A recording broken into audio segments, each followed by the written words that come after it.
Olá pessoal, senhores alunos, senhores e senhoras alunos, né? Estamos aqui iniciando o vídeo 9, que é dispositivo de partida, acionamento e parada. O nome já está dizendo, os dispositivos de fazer a partida, o acionamento e a parada. Então são coisas separadas, não são coisas, vamos estar junto no mesmo painel, mas as botoeiras devidas ali, mas não são coisas que tem que estar misturado uma coisa com a outra, ou usar uma coisa para ter a função das outras também. Dispositivo de partida, acionamento e parada. Então vamos lá. O dispositivo de partida, acionamento e parada das máquinas devem ser projetados, envolve o projeto, engenheiro de projeto, selecionados, apreciação de risco que vai definir isso, e instalados de modo que não se localizem em suas zonas perigosas, que é perto de uma zona perigosa. O que é uma zona perigosa? É uma área onde a pessoa pode receber uma prensagem na parte do corpo, um corte, uma queimadura, projetar material, que possa haver também amputações. Então, são zonas perigosas. Então, onde é a zona perigosa? Onde há rotatividade, onde há geração de calor, de energia, projeção de materiais, prensagem. Então, são zonas perigosas, que são os princípios que nós usamos para fazer a apreciação de risco. B. Possam ser acionados ou desligados em caso de emergência por outra pessoa que não seja o operador.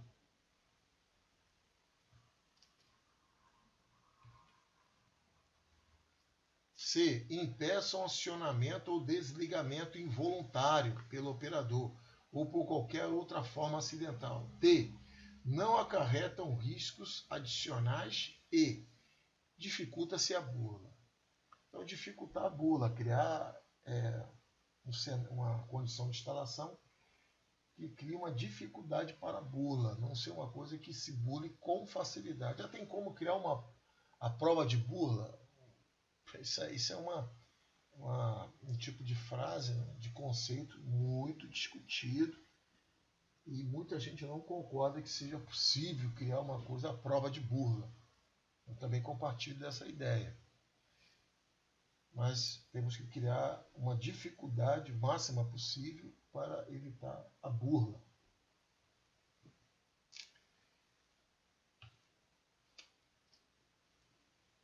Os comandos de partida ou acionamento das máquinas devem possuir dispositivos que impeçam seu funcionamento automático ao serem energizados. Então, na instalação elétrica, vai ser definido isso para que não venha teve falta de energia. E quando volta a energia, já bota o negócio para funcionar. Então não pode ter isso. Tem empresas até que tem Rogout, Tagout, que seria o travamento e a identificação para impedir que haja um funcionamento, energização acidental. É possível isso acontecer? Infelizmente é. Então é necessário se pensar nesse recurso para impedir que isso aconteça. Quando for utilizado o dispositivo de acionamento bimanual, esse aqui já é o acionamento bimanual, então para funcionar tem que apertar as duas botoeiras simultaneamente. Por que isso? Isso já é para evitar da pessoa conseguir acionar com uma das mãos, e a outra ela acabar, por uma falha qualquer humana, colocar sua mão num lugar que tenha proximidade ou seja na zona de perigo. O comando bimanual ele tem essa função e ele está dentro de dispositivos de acionamento e até parada. Quando for utilizado o dispositivo de acionamento bimanual, visando a manter as mãos do operador fora da zona de perigo. Esses devem atender aos seguintes requisitos de comando. Aí vamos ver o que precisa para o comando bimanual. Então cada cenário é um cenário. Aí você for lá fazer a avaliação de risco e observa que a pessoa aciona com uma das mãos e a outra ela acaba tentando mexer numa zona perigosa, é importante se instalar uma estrutura que venha atender de forma bimanual. E aí a pessoa, para acionar, depende das duas mãos acionar o dispositivo. Quando for utilizar dispositivo de acionamento bimanual visando a manter as mãos do operador fora da zona de perigo, esses devem atender aos seguintes requisitos mínimos de comando. Então, aí, rapaz, teve aqui uma repetição. Né?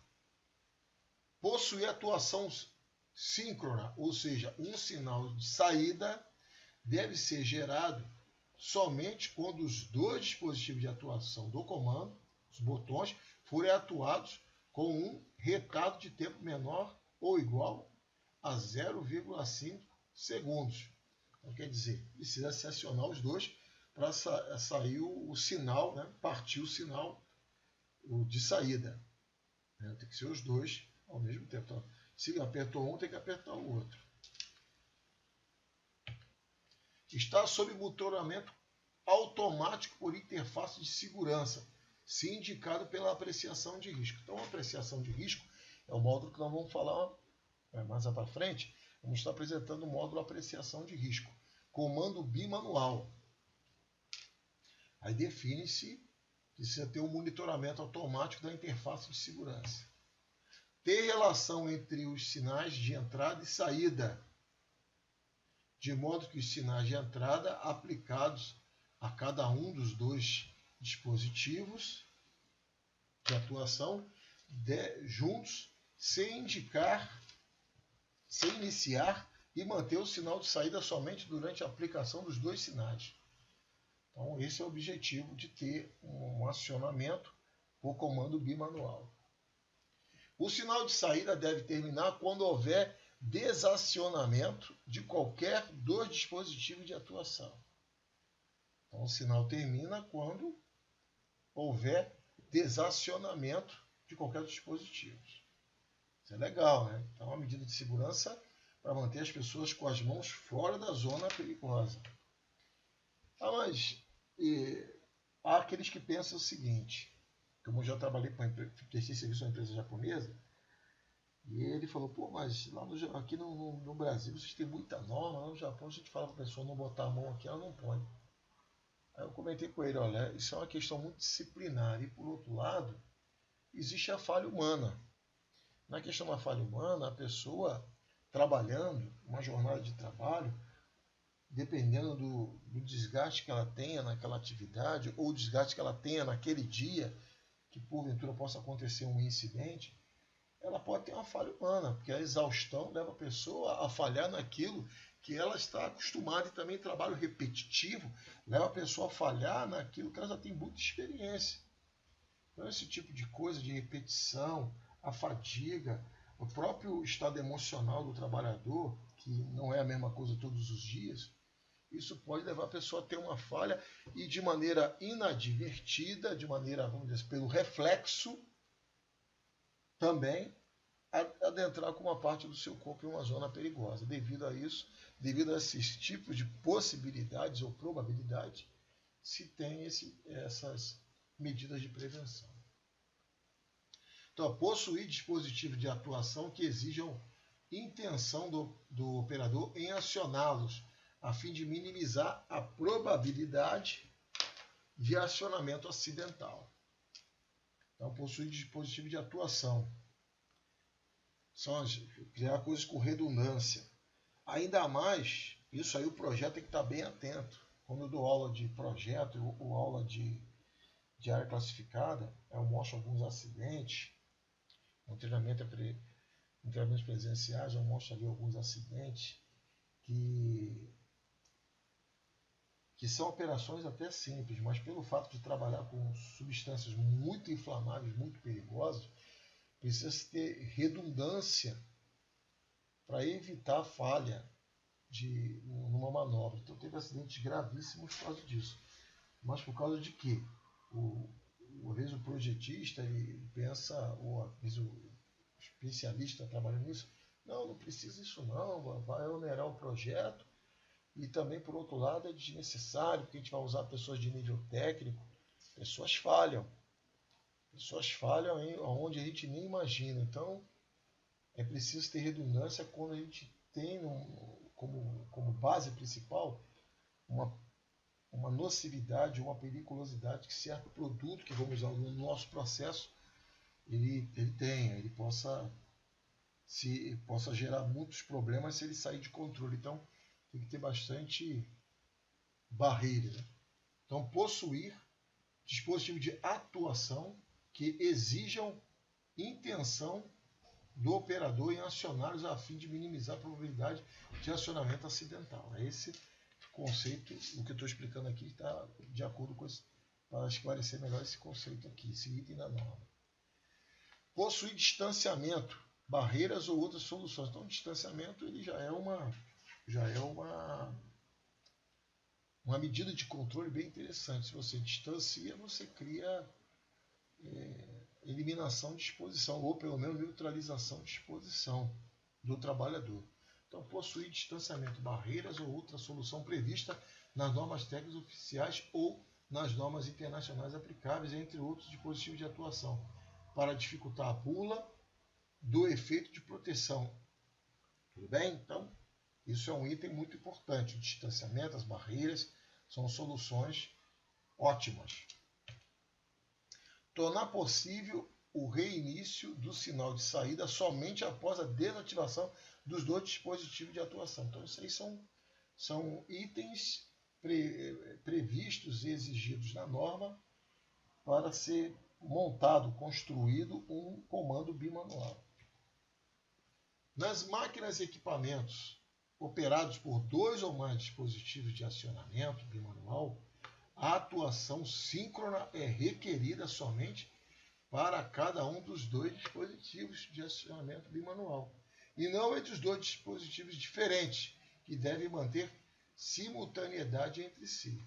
Então depende do tamanho da máquina. Às vezes a máquina é tão grande, tem um perímetro enorme, como já vi, prensas, né, cheio de comando bimanual também, comandos de emergência, vamos estar falando mais à frente, devido ao tamanho da área e às vezes operada por mais de um operador.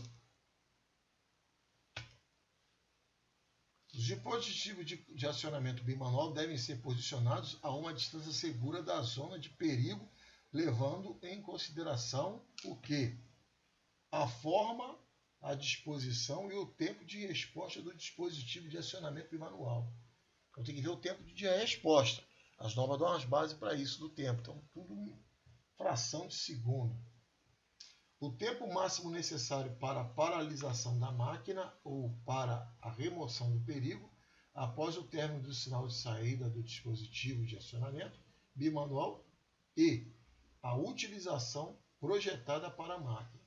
Então, isso aí entra o projeto que está projetando a máquina com todas essas medidas de segurança. Então, lembrando, o projeto que está concebendo uma máquina nova tem que ter tudo isso já na pauta.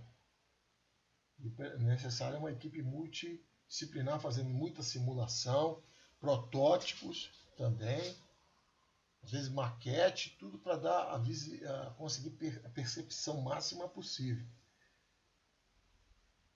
E por um outro lado, quando você vai implantar NR12 numa empresa, é através também da apreciação de risco. Cenário que você tem lá, você descreve todos os riscos e vai colocando à luz da NR12 todos os equipamentos necessários para a segurança, né? Todo o material de segurança necessário.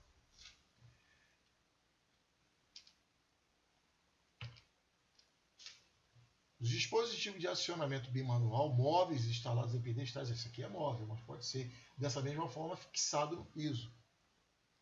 Manter-se estáveis em sua posição de trabalho. Se ele for móvel, ele precisa ter estabilidade, senão ele pode tombar. Então tem que ter peso para isso, ou então alguma coisa para somente travar. Né?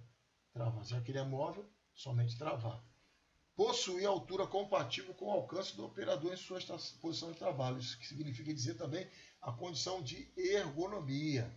Então, na condição de ergonomia, é preciso adaptar o meio ser humano. Então, tem que ser proporcional ao tamanho.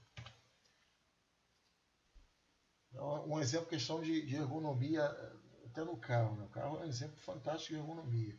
Uma pessoa entra no carro, ela consegue ajustar o banco com a sua altura, para frente, para trás, altura. Também ela consegue mexer no volante, né? Ajustar o volante, os retrovisores, interno, externo. Então, isso tudo são exemplos de ergonomia para adaptar de acordo com com a estrutura da pessoa, o tamanho da pessoa. Então, é exemplo de ergonomia. Nas máquinas e equipamentos cuja operação requeira a participação de mais de uma pessoa, o número de dispositivos de acionamento bimanual simultâneos devem corresponder ao número de operadores, isso eu já citei anteriormente, expostos aos perigos decorrentes de seu acionamento, de modo que o nível de proteção seja o mesmo para cada trabalhador. Tudo bem, pessoal? Então depende do tamanho da máquina, vai precisar, é muito grande, depende de mais comandos bimanuais, é operada por mais de um trabalhador, então isso tudo precisa ser pensado e treinar esse pessoal no uso adequadamente. Deve haver seletor do número de dispositivos de acionamento em utilização com bloqueio que impeça a sua seleção por pessoas não autorizadas. Eu já tive contato com máquinas, estava lá cheio de comando bimanual, mas dentro de um perímetro cercado de cutela. Isso tudo para não permitir pessoas não autorizadas entrarem naquela área. Isso também, dependendo da apreciação de risco, pode ser necessário. O circuito de acionamento deve ser projetado de modo a impedir o funcionamento dos dispositivos de acionamento bimanual habilitados pelo seletor, enquanto os demais dispositivos de acionamento bimanuais não habilitados não forem desconectados. Então, mas aqui, deve ser projetado de modo a impedir o funcionamento.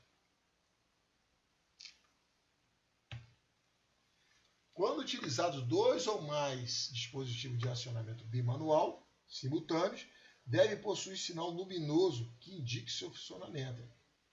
Mais um item de segurança. Aqui, pessoal, a gente para no vídeo 9. Finalizando essa primeira parte aqui, temos uma outra parte relacionada a esse assunto de dispositivo de partida, parada e acionamento. Para vocês entenderem que o comando é uma forma de acionamento também para a máquina.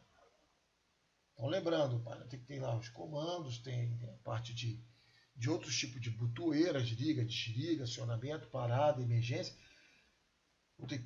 Tem que ser dotado de todos esses dispositivos de segurança e funcionamento, acionamento, parada, melhor dizendo, funcionamento não, acionamento. Se tiver dúvidas, nos manda a sua dúvida pelos nossos canais e responderemos brevemente. Obrigado e bons estudos.